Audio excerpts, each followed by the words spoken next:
Good morning students, myself Sandeep Girdhar. Today I will teach you mathematics of class 7th.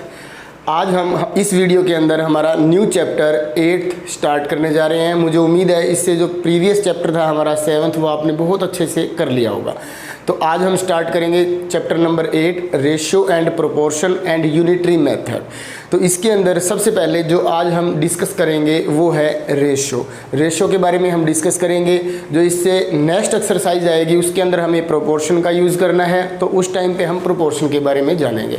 तो देखिए ratio क्या होता है, किसी भी टू क्वांटिटीज़ का जब हम कंपैरिजन करते हैं तो जो फॉर्म बनती है वो हमारी क्या होती है, रेशियो। इसको यदि आप वर्ड्स में लिखोगे तो क्या लिखोगे, देखो ए ratio is the comparison of two or more quantities of the same kind। आपको इन बातों का ध्यान रखना, of the same kind using division।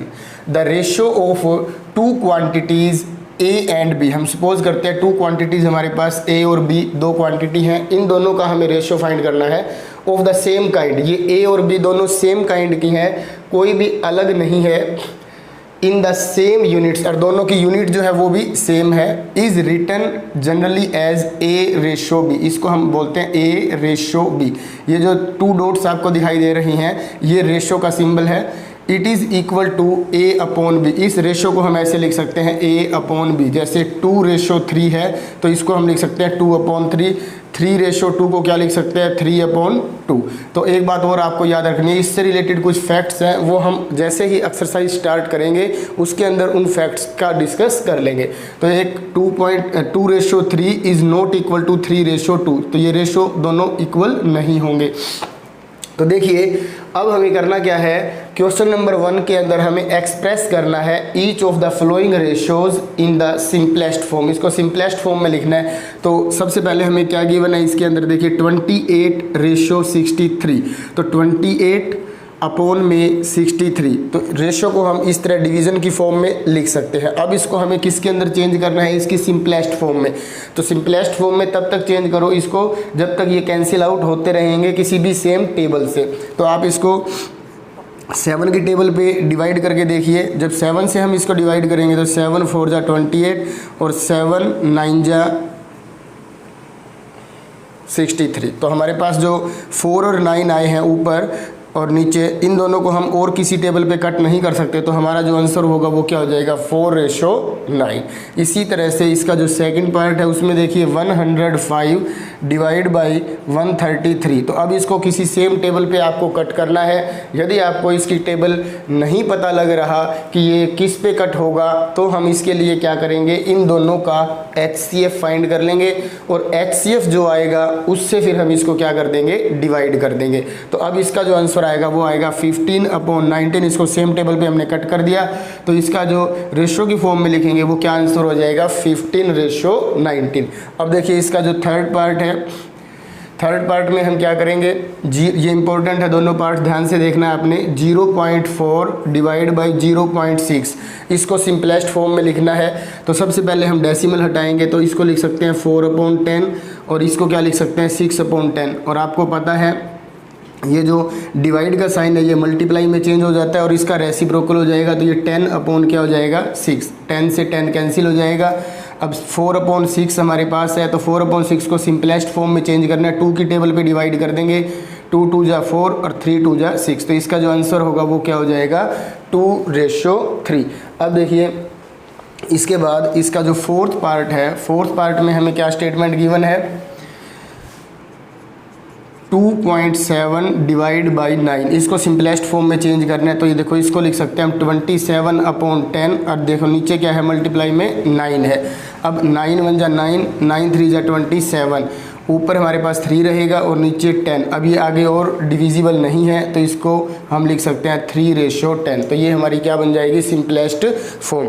अब देखिए इसके नेक्स्ट पार्ट्स। अब देखिए इसका जो फिफ्थ पार्ट है उसके अंदर हमें कैसे करना है, 1/4 रेशो में 1/9 है, तो इसको सिंपलेस्ट फॉर्म में चेंज करने के लिए हम सबसे पहले क्या करेंगे, देखो 1/4 डिवाइड बाई, ये जो रेशो का साइन है ये किस में चेंज हो जाता है, मतलब इसको हम क्या लिख सकते हैं, डिवाइड की फॉर्म में लिख सकते हैं, और ये 1/9। अब ये देखिए ये क्या होगा 1/4, ये जो डिवाइड का साइन है ये वाला ये चेंज हो जाएगा मल्टीप्लाई में, और जो ये 1/9 है इसका रेसिप्रोकल कर देंगे तो ये क्या हो जाएगा 9/1। अब देखो 9 1 जा 9 और 4 1 जा 4, ये कैंसिल नहीं हो रहे हैं किसी भी सेम टेबल पे, तो इसका जो आंसर होगा वो क्या हो जाएगा 9/4। इसके बाद देखिए इसका 6th पार्ट है 3 and 1/2 डिवाइड बाई 2 and 1/4। तो सबसे पहले हम क्या करेंगे, जो ये मिक्स्ड फॉर्म में गिवन है इसको हम इम्प्रॉपर फॉर्म में चेंज करेंगे। 3 2 जा 6, 6 + 1 क्या हो जाएगा 7/2 डिवाइड बाई 4 2 जा 8 + 1 9/4। अब इसके अंदर वही रूल हमें अप्लाई करना है, जो ये डिवाइड का साइन है इसको चेंज कर देना है मल्टीप्लाई में, और इसका जो 9/4 है इसका रेसिप्रोकल करके हम क्या लिख देंगे 4/9। अब देखिए कैंसिल जो हो रहे हैं 2 1 जा 2, 2 2 जा 4। अब 7 2 जा 14 डिवाइड बाई 9 1 जा 9, तो इसको हम क्या लिख सकते हैं 14/9। तो हमारा 6th पार्ट इस तरह से होगा। अब 7th और 8th पार्ट मोस्ट इंपॉर्टेंट है। इसमें 7th पार्ट में आप देख सकते हो कि आपके पास क्या गिवन है 1/4/1/8/1/10। तो इसके अंदर हमें ये वाला रूल अप्लाई नहीं करना है, क्योंकि ये रूल कब अप्लाई करेंगे जब 2 क्वांटिटीज़ गिवन हो तब। जब 3 क्वांटिटीज़ या 4 क्वांटिटीज़ गिवन हो या उससे भी ज़्यादा गिवन हो तो उसके लिए आप क्या करोगे, सबसे पहले जो डिनोमिनेटर गिवन है उनका एलसीएम फाइंड कर लेंगे। तो देखिए एलसीएम फाइंड करने के लिए हम क्या करेंगे 4 8 10 का एलसीएम फाइंड करेंगे। एलसीएम सभी बच्चों को फाइंड करना आता है, तो नहीं आता जिनको वो ये देख लीजिए। इस तरह से हम इसको फाइंड करते हैं, ठीक है। तो ये 2 1 1 5, फिर हम 5 से कर देंगे लास्ट, तो ये आ जाएगा। अब LCM of 4 8 and 10 is equal to 2 × 2 × 2 × 5, 5 2 जा 10, 10 2 जा 20, 20 2 जा 40। तो इसका जो एलसीएम होगा वो क्या होगा 40 होगा। एलसीएम करने के बाद अब आपको क्या करना है, देखो ये जो 1/4 है इसकी मल्टीप्लाई एलसीएम से कर दो, रेशो 1/8 मल्टीप्लाई कर दो एलसीएम के साथ, फिर रेशो 1/10 इसकी मल्टीप्लाई भी किससे कर दोगे 40 से। मतलब जितने भी होंगे पहले एलसीएम फाइंड करेंगे डिनोमिनेटर का, फिर एलसीएम के साथ सबकी क्या कर देंगे मल्टीप्लाई कर देंगे। अब देखो ये जो कैंसिल होते हैं 4 से जब 40 को कैंसिल करेंगे 10 आ जाएगा, रेशो 8 से 40 को कट करेंगे 5 आएगा, फिर रेशो इसको इससे कैंसिल कर देंगे 0 को 0 से तो 4। तो ये हमारी सिंपलेस्ट फॉर्म आ जाएगी 10/5/4। बिल्कुल सेम यही रूल हमें अप्लाई करना है। नेक्स्ट हमारा जो पार्ट है 8th उसके लिए। तो 8th पार्ट के अंदर देखिए क्या स्टेटमेंट गिवन है 1 and 3/4 ratio 2 and 2/3 ratio 1 and 5/6। तो सबसे पहले हम इसको चेंज करेंगे इम्प्रॉपर फॉर्म में। तो ये हो जाएगा 4 1 जा 4 + 3 7/4 रेशो 3 2 जा 6, 6 + 2 8/3 रेशो 6 1 जा 6 + 5 11/6। अब हम इसका एलसीएम लेंगे, एलसीएम ऑफ 4 3 and 6। तो वो क्या होगा 4 3 और 6 का एलसीएम, वैसे 12 होगा पर करके देख लीजिए आप यहाँ 2 3 3, फिर 2 पे करेंगे 1 3 3 और फिर 3 पे करेंगे तो 1 1 1। तो 2 2 जा 4, 4 3 जा 12। तो इसका एलसीएम होगा 12। अब हमें क्या करना है 7/4 की भी 12 से मल्टीप्लाई करनी है, 8/3 की भी 12 से मल्टीप्लाई करनी है, और 11/6 की भी 12 के साथ क्या करनी है मल्टीप्लाई करनी है। अब जब मल्टीप्लाई करेंगे तो ये कुछ कैंसिल होंगे, उनको कैंसिल कर देते हैं। 4 3 जा 12, 3 4 जा 12, 6 2 जा 12। तो देखो 7 3 जा 21 रेशो 8 4 जा 32 रेशो 11 2 जा 22। तो इस तरह से ये हमारा सिंपलेस्ट फॉर्म में रेशो हमने कर दिया है। अब देखिए इसके बाद नेक्स्ट पार्ट। अब देखिए इसके बाद क्वेश्चन नंबर 9th 125 ग्राम और यहाँ क्या है 1 kg। तो ये दोनों सेम यूनिट नहीं है। हमने इंट्रोडक्शन के अंदर भी कहा था कि दोनों जो क्वांटिटीज़ हैं वो सेम यूनिट की होनी चाहिए। तो सबसे पहले हम क्या करेंगे 125 ग्राम और यहाँ हम लिख देंगे कि 1 kg जो है उसके अंदर कितने ग्राम होते हैं 1000 ग्राम होते हैं। तो ये मेंशन कर देना। तो 1 kg को हम लिखेंगे 1000 ग्राम। अब देखो दोनों की यूनिट सेम हो चुकी है। अब हम इसको सिंपलेस्ट फॉर्म में चेंज करेंगे। तो ये 1/1000 ग्राम से ग्राम कैंसिल हो जाएगा। अब 5 की टेबल पे इसको कट कर देंगे तो 25 आएगा, यहाँ पे 200 आएगा। फिर इसको 5 की टेबल पे कट करेंगे 5, यहाँ 40 आएगा। फिर 5 की टेबल पे कट करेंगे 8 आ जाएगा। तो यहाँ आएगा 1/8। इसको सिंपलेस्ट फॉर्म में रेशो की फॉर्म में लिखेंगे तो क्या आ जाएगा 1/8। इसी तरह से इसका 10th देखिए 4 days और ये है 2 वीक्स। तो देखो हमें यहाँ भी मेंशन करना होगा 1 week is equal to 7 days, क्योंकि सेम यूनिट में चेंज करना है। तो 2 वीक्स में कितने डेज़ हो जाएंगे, 7 2 14, तो यहाँ लिख लेंगे हम 14 डेज़। तो जब देख सकते हो आप दोनों डेज़ सेम है, या दोनों को वीक्स में भी हम कर सकते हैं। तो अब इसका आंसर आएगा 4/14, डेज से डे कैंसिल हो जाएगा, 2 से कट करेंगे 2/7, तो इसका जो आंसर हो जाएगा सिंपलेस्ट फॉर्म में वो होगा 2:7। अब देखिए इसके बाद इसका जो 11th पार्ट है उसमें क्या गिवन है, 36 मिनट्स का हमें रेशो है किसके साथ, 1 and 1/2 आवर्स के साथ है। तो इसको लिख सकते हैं 2 1 जा 2, 2 + 1 3/2 आवर्स। ठीक है, तो अभी देखिए 36 मिनट्स रेशो 3/2 मल्टीप्लाई, हम 1 आवर में कितने मिनट लेके चलते हैं, आपको पता ही होगा 1 आवर में कितने मिनट होते हैं, 60 मिनट्स होते हैं। तो 60 से मल्टीप्लाई कर देंगे तो ये मिनट्स में चेंज हो जाएगा, आपको पता ही है। तो अब 2 से जब हम 60 को कट करेंगे तो क्या आएगा, 30 आएगा। तो ये हो जाएगा 36 मिनट्स रेशो 3 3 जा 90 मिनट्स। तो अब इन दोनों का हमें क्या करना है, सिंपलेस्ट फॉर्म में चेंज करेंगे इसको। तो पहले 2 की टेबल पे कट करेंगे 18/45, अब फिर इसको 3 की टेबल पे कट कर देते हैं, 6 3 जा 18, और 3 से करेंगे तो 15 आ जाएगा। फिर 3 की टेबल पे कट हो रहा है तो 2 3 जा 5, तो इसका जो आंसर होगा वो क्या हो जाएगा, 2:5। अब इसके बाद देखिए इसका जो लास्ट पार्ट है वो भी इम्पोर्टेंट है। लास्ट पार्ट के अंदर हमें क्या गिवन है, 12th पार्ट में 76 मिलीलीटर का हमें फाइंड करना है 1 लीटर और 710 मिलीलीटर। तो आपको पता है 1 लीटर में कितने मिलीलीटर होते हैं, 1 लीटर में 1000 मिलीलीटर। तो इसको हम देखो ये 76 मिलीलीटर है, तो इसको भी हम लीटर में कन्वर्ट करें तो ये 1000 प्लस में 710, तो ये हो जाएगा 1710 मिलीलीटर। दोनों की यूनिट सेम हो चुकी है। अब हम इसको कट करेंगे, तो सबसे पहले हम इसको 2 की टेबल पे कट कर देते हैं 38, इसको 2 की टेबल पे कट करेंगे 8 2 जा 16, 1 5 5 2 जा 10, फिर 5, तो अब ये हो जाएगा 38 और ये हो जाएगा 855। 2 की टेबल पे तो डिविजिबल नहीं है। अब ये डिविजिबल है या नहीं है, इस चीज़ का कैसे पता लगेगा हमें, इसका हम क्या ले लेंगे, HCF फाइंड कर लेंगे। HCF किसका फाइंड करोगे, 38 का और 855 का। तो इनका जो HCF आएगा वो क्या आ जाएगा, 19 आ जाएगा। आप करके देखना, इसका मतलब इन दोनों का HCF यदि 19 है तो हम इसको 19 की टेबल पे कट कर सकते हैं। तो ये हो जाएगा 19 2 जा 38, और जब इसको कट करेंगे तो ये 45 आएगा। तो ये हमारा आंसर हो जाएगा 2:45। तो इस तरह हमारा क्वेश्चन नंबर फर्स्ट कंप्लीट हो चुका है। अब देखिए सेकंड क्वेश्चन। अब देखिए इसके बाद question number second most important है। There are 2500 students in a school, out of them 1100 are girls and the rest are boys. Find the ratio of number of boys to the number of girls, number of girls to the number of students, number of students to the number of boys. बहुत important है और easy भी है। तो सबसे पहले तो आप क्या लिख लेते हो कि number of students in a school is 2500, out of which number of girls is equal to 1100, then rest are boys। तो अब क्या करेंगे, नंबर ऑफ बॉयज़ फाइंड करने के लिए हम इसको सब्ट्रैक्ट कर देंगे नंबर ऑफ बॉयज़। तो जो टोटल स्टूडेंट्स हैं उसमें से हम नंबर ऑफ़ गर्ल्स को सब्ट्रैक्ट कर दें तो हमारे पास 1400 बॉयज़ आ जाएंगे। अब हमें पता चल चुका है कि गर्ल्स कितनी है, बॉयज़ कितने हैं, टोटल स्टूडेंट्स कितने हैं। तीनों का पता लगने के बाद अब ये देखिए फर्स्ट पार्ट है, हमें क्या फाइंड करना है, रेशो फाइंड करना है। ठीक है, फाइंड द रेशो ऑफ किसका, नंबर ऑफ़ बॉयज़। तो सबसे पहले हम यहाँ क्या लिखेंगे, रिक्वायर्ड रेशो।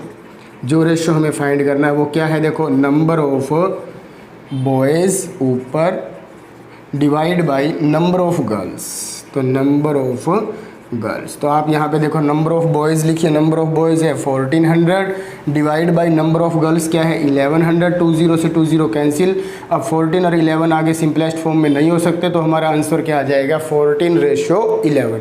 इसी तरह से सेकंड पार्ट, इसके अंदर हमें जो रेशो फाइंड करना है वो किस किस के बीच में करना है, number of girls divide by number of students.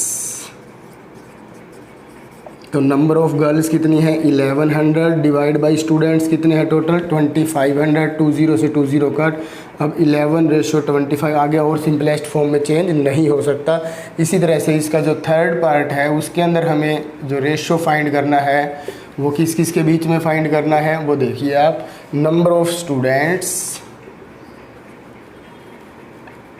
Divide by number of boys. तो आप देख सकते हो नंबर ऑफ़ स्टूडेंट्स कितने हैं 2500 और नंबर ऑफ़ बॉयज़ जो हमने फाइंड किए थे वो कितने थे 1400। 20 से 20 कट तो 25 रेशो में 14। तो इस तरह से ये हमारा क्वेश्चन नंबर 2 कंप्लीट हो चुका है। अब देखिए क्वेश्चन नंबर 3। अब देखिए इसके बाद क्वेश्चन नंबर 3 मोस्ट इम्पॉर्टेंट है। The given figure shows A small garden, the shaded area is reserved for planting flowers and the rest of the area is for grass. आज जैसा कि आपको ये फिगर दिखाई दे रहा है, देखिए ये एक रेक्टेंगल है, इसके अंदर ये किस चीज़ को शो कर रहा है, इसके अंदर एक शेडेड पोर्शन भी है। यहाँ पे ये वो एरिया है जहाँ हमें फ्लावर्स लगाने हैं और जो रेस्ट पार्ट है इसके अंदर हमें क्या लगानी है, ग्रास लगानी है। तो इसके बाद आपको फाइंड क्या करना है, find the ratio of the area of the garden reserved for planting flowers. तो देखो प्लांटिंग फ्लावर्स के लिए जो एरिया रिजर्व्ड है उसका हमें रेशियो फाइंड करना है to the area reserve for grass. Grass के लिए जो एरिया रिजर्व है उसके साथ। तो सबसे पहले हम एरिया ऑफ फ्लावर्स फाइंड कर लेंगे और फिर इसके बाद हमें एरिया ऑफ वो पार्ट फाइंड करना है जिसके अंदर हमें क्या लगाना है, ग्रास लगाना है। फिर उनका हम क्या करेंगे, रेशो फाइंड कर लेंगे। तो सबसे पहले हम फाइंड करते हैं। आपको पता है रेक्टेंगुलर कोई भी पार्ट होता है जब उसका हम एरिया फाइंड करते हैं तो कौन सा फॉर्मूला यूज़ करते हैं, लेंथ इनटू ब्रेड्थ। तो इसके अंदर देखिए ये फुल डिस्टेंस जो है ये 5 मीटर है, इसी तरह से ये लेंथ जो है ये हमारे पास 12 मीटर है। ठीक है, तो इस पूरे का एरिया फाइंड कर सकते हैं। इसके बाद देखिए ये जो हमारे पास स्मॉल पार्ट दिखाई दे रहा है अंदर जो स्मॉल रेक्टेंगल है इसका एरिया कैसे फाइंड करेंगे। आप ये देखिए ये फुल लेंथ कितनी है 12 मीटर, इसमें से ये जो 4 मीटर का डिस्टेंस गिवन है इसको माइनस कर दें तो ये हमारे पास क्या रह जाएगा 8 मीटर। तो इसका डिस्टेंस यहाँ से यहाँ तक आ जाएगा 8 मीटर और ये हमें 3 मीटर गिवन है। तो हम लेंथ इनटू ब्रेड्थ वाले फॉर्मूला से इसका एरिया फाइंड कर सकते हैं। तो सबसे पहले हम फाइंड कर लेते हैं एरिया ऑफ द, देखिए area of the garden reserved for flowers. जो फ्लावर्स के लिए रिजर्व है उसका एरिया फाइंड करेंगे। तो लेंथ है 8 मीटर मल्टीप्लाई ब्रेड्थ है 3 मीटर, तो इन दोनों की मल्टीप्लाई कर देंगे तो क्या हो जाएगा 24 स्क्वायर मीटर। तो इस तरह से हमने इसका एरिया तो फाइंड कर लिया है 24 मीटर स्क्वायर है। अब इसके बाद हमें एरिया फाइंड करना है उस गार्डन का जो रिजर्व है किसके लिए, ग्रास के लिए।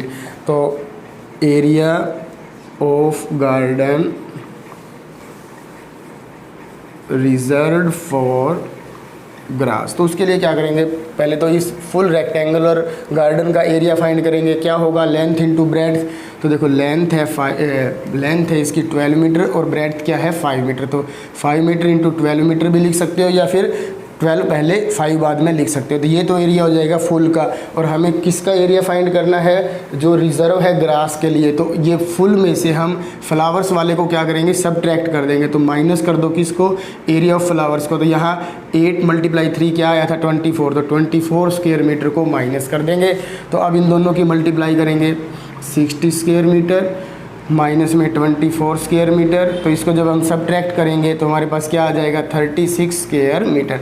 तो ये ग्रास यहाँ से लेके यहाँ तक का जो एरिया है ये कितना है 36 स्क्वायर मीटर। और जो हमारा फ्लावर्स के लिए रिजर्व है उसका एरिया कितना आया था 24 स्क्वायर मीटर। तो अब दोनों एरिया हमने फाइंड कर लिए हैं। तो अब रिक्वायर्ड रेशो हमें फाइंड करना है।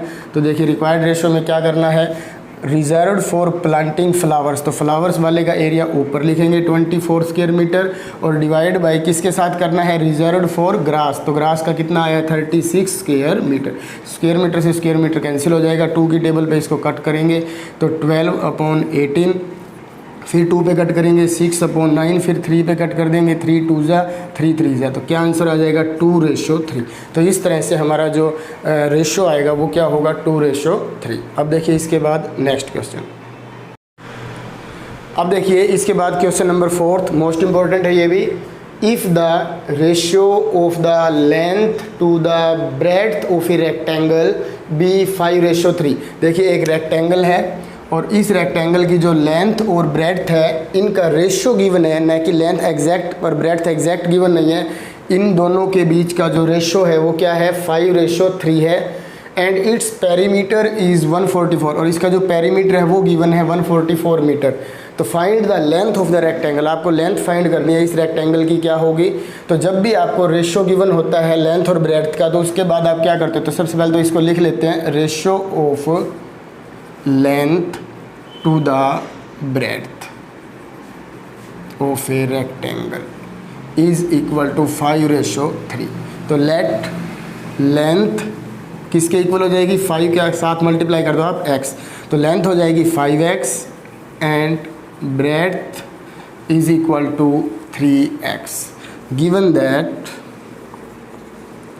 Perimeter of a rectangle is equal to 144 metre. We know that perimeter of rectangle is 2 into length plus breadth. ये किसके इक्वल होगा, 144 मीटर के। अब देखिए 2 इंटू लेंथ किसके इक्वल है, 5x प्लस ब्रेड्थ किसके इक्वल है, 3x। तो इनकी हेल्प से हम x की वैल्यू फाइंड कर लेंगे। तो 2 मल्टीप्लाई विद 5 प्लस 3 क्या होगा, 8x इज इक्वल टू 144। तो अब 8 2 जा 16, x is equal to 144। x की वैल्यू फाइंड करेंगे 144/16, 2 की टेबल पे कट कर देते हैं, 72/8 तो 9। तो x की वैल्यू हमारे पास अभी 9 आई है। तो x की वैल्यू की हेल्प से हम क्या फाइंड कर सकते हैं, लेंथ ऑफ रेक्टेंगल। और लेंथ ऑफ रेक्टेंगल किसके इक्वल है, यहाँ देख सकते हो आप 5x के।